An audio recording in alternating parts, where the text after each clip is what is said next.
Hi, I'm Grace Howard, and today I'm going to be talking to you about the movement of Chartism.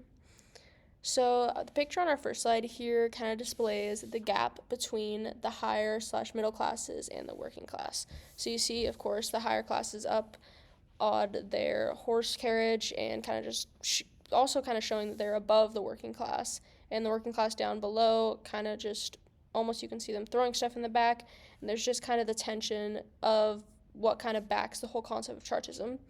So before I get too ahead of myself, so the contents of this presentation, to begin, we'll first be introducing and defining what Chartism is. Next, I'll give some background on what brought Chartism to become a major movement. This will take us into some of the history and tensions behind Chartism. Then we'll look at some of the specific figures who were important in the invention and promotion. After that, I'll go through some major events that define this era. Then we'll look at some of the impacts from what these events were, and finally to end, I'll just sum up Chartism as a whole with a focus on what the overall legacy left behind was. So, defining Chartism. So, Chartism is a working class movement that started in the 1830s in London. The goal of Chartism was to raise awareness about the conditions that the working class were experiencing and to give them access to more rights and abilities that higher classes had. The working class had become tired of the conditions that they were living in, and through Chartism, they were able to find a political avenue that united them under a common cause. Chartism origins date back to 1836 London, where the movement first began to gain traction and support from the working class. Overall, the main goals for the Chartists were to gain rights for the working class and just overall create a higher standard for living for these people. And so in the images above, this is kind of a spoiler, but this kind of just shows Chartists trying to have their People's Charter submitted to Parliament, which ended up not happening, spoiler alert. And then here is, I believe, the third proposal for the People's Charter to be implemented into government, and this just shows all the supporters of Chartism kind of just all uniting, as I said earlier, under a common cause. To give some background into Chartism, there's a wide variety of events that can be cited to starting the movement of Chartism. As a whole, the mistreatment of the working class is the commonality between all these events. First, we have the Industrial Revolution. As we learned, the Industrial Revolution marked a significant period of change and evolution in the workforce. As factories emerged and the need for workers increased, the majority of the working class found themselves as those employees who worked long hours and faced brutal working conditions. Another change due to the Industrial Revolution was a shift to living in cities instead of the past country lifestyle. This movement created extremely poor living conditions for these working class citizens. Citing one of the primary sources we read in class about living in Old Manchester, there was a strict line between the lifestyles of higher/middle class and those who were in the working class. While these higher classes enjoyed living in larger, healthy homes, the people in the working classes, such as Old Manchester, had to live in tiny homes with limited resources and surroundings of filth and trash. Second, there is bad legislation. In specifics, the Poor Law Amendment Act of 1834 was created in order to make an incentive for workers in the working class. This act created workhouses where these people worked. They were fed, clothed, and housed. Instead of creating new opportunities and better conditions for the working class, however, this act ended up creating even worse conditions and even fear for those who lived in workhouses. Richard Ostler, who was an industrial reformer and prominent in these times, called the workhouses prisons for the poor, emphasizing the dire conditions. Another act of legislation that ended up creating even worse conditions for the working class was the First Reform Bill of 1832. This act made changes to the electoral system and was supposed to create widespread equality in voting for the classes. However, instead, this act ended up mainly benefiting the middle class, while still not allowing for the working class to have a vote in their representatives. Third, similarly to the last topic, political exclusion was still at a very high and big issue in society. Even as the middle classes began to be able to vote, the same was not allowed for the working class. This inability to have their voices heard created growing tension between the lower classes and those above them, making it a major factor in the growth of Chartism. And lastly, as we've highlighted upon in class, the era of Enlightenment brought about many new ideals for society. As things were shifting and more radical ideas began to emerge, one of the biggest of these ideals was equality and individual rights, making enlightened ideas an essential part of the ideas behind Chartism. So overall, it was a wide combination of mistreatment paired with the emergence of acceptance for new ideas that ended up created the perfect mix for the ideas of Chartism to grow. Next, I'll delve into some of the most important figures who created and fueled the Chartism movement.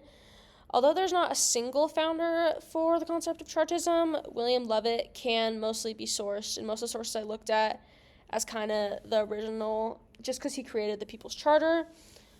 He lived from 1800 to 1877, and he basically just laid the grounds for what Chartism was and what the goals for Chartists had. And I will be describing the People's Charter in the following slides. Next, we have Fergus O'Connor. He was alive from 1796 to 1855. O'Connor was a Chartist leader who was known for his charisma and public speaking, which was what made him one of the main organizers for Chartist events. Unfortunately, later in his life, O'Connor suffered a mental breakdown and a series of crazy behaviors, which ended up leading to his eventual death. Last but not least, we have George Julian Harney, who lived from 1817 to 1897. He was a journalist and activist who spread many Chartist ideals through his writing. He was among the very first to join the movement and posted many important publications that aided to the rise of Chartism. Each of these men played an important role in Chartism, but the overall movement wouldn't have been possible without the millions of working-class citizens who supported and were active members of this movement. Now we'll take a brief look at some of the major defining moments and events in Chartism. First, we have 1836, which marked the start of when the ideas of Chartism first started to arrive in society. In between 1836 and 1838, popularity grew, and in 1838, the first official Chartist document was published. This was, of course, the People's Charter, as I mentioned earlier, in which the 6 key demands of the working class were stated. In the next slide, I'll go through each of these demands and what they were. Next, in 1839, this was the National Convention in London, where Chartist leaders met to discuss strategies and actions to promote the People's Charters. Next, the first of these actions did occur in 1839, which was the first petition in which over 1 million signatures were presented to Parliament that demanded the use of the People's Charter in the government. This petition was denied, which ended up leading to numerous protests. And one of these protests being Newport Rising. Newport Rising was an uprising in 1839 in Newport, Wales, that resulted in military intervention, deaths, and arrests of several Chartist leaders. The second petition came in 1842, and now with over 3 million signatures that demanded change. However, this petition was also rejected by Parliament. The third and final petition occurred 6 years later in 1848, where thousands gathered in London to present their opinions. The government ended up mobilizing troops, and the petition was never fully presented to Parliament. After yet another rejection from Parliament, the 1850s marked the swift decline of the Chartist movement. However, the ideals and union of Chartism continued to live on throughout history. Now I'll finally talk about the long-awaited People's Charter. I put a more simplified version in my presentation, but the 6 official key points were as follows.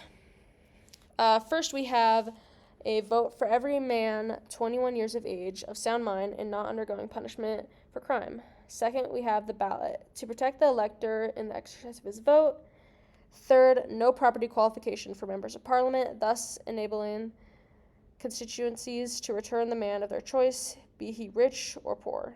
4, payment of members, thus enabling an honest tradesman, working man, or other person to serve a constituency when taken from his business to attend to the interests of the country. 5th, equal constituencies, securing the same amount of representation for the same number of electors instead of allowing small constituencies to swamp the votes of large ones. 6, and finally, we have annual parliaments, thus presenting the most effectual check to bribery and intimidation. Since through a constituency might be bought once in 7 years, even with the ballot, no purse could buy a constituency under a system of universal suffrage in each ensuing 12 months, and since members, when elected for a year only, would not be able to defy and betray their constituents, as now. Overall, the People's Charter's main purpose was to unlock more equality for the working class by giving them rights that were usually already available for higher classes. Next, some of the main key impacts that Chartists had were raising awareness, which just brought people together and united them under a common goal. Changing political thought, just kind of like going along with the Enlightenment, changing the way the ideals were thought of in terms of equality. And finally, just promoting action, again, going along with the awareness, just paving the way for future aspirations and efforts. As the people of the working class struggled through poor conditions and unfairness, the idea of Chartism enabled them to unite with the fellow strugglers and have voices and opinions heard. So in conclusion, although Chartists didn't achieve their goals during the movement, they still opened the door to new ideas and created an avenue for voices to be heard. The legacy of Chartism held strong in the passing of several other reform acts, improving the lives of the working class. And, in fact, by 1918, 5 of the 6 Chartist ideals had already been implemented into society. So overall, Chartism sets an example in history of unison of the people and overall the strive for equality. We can cite Chartism as a basis for how vastly different life is now compared to the way the working class had to live in.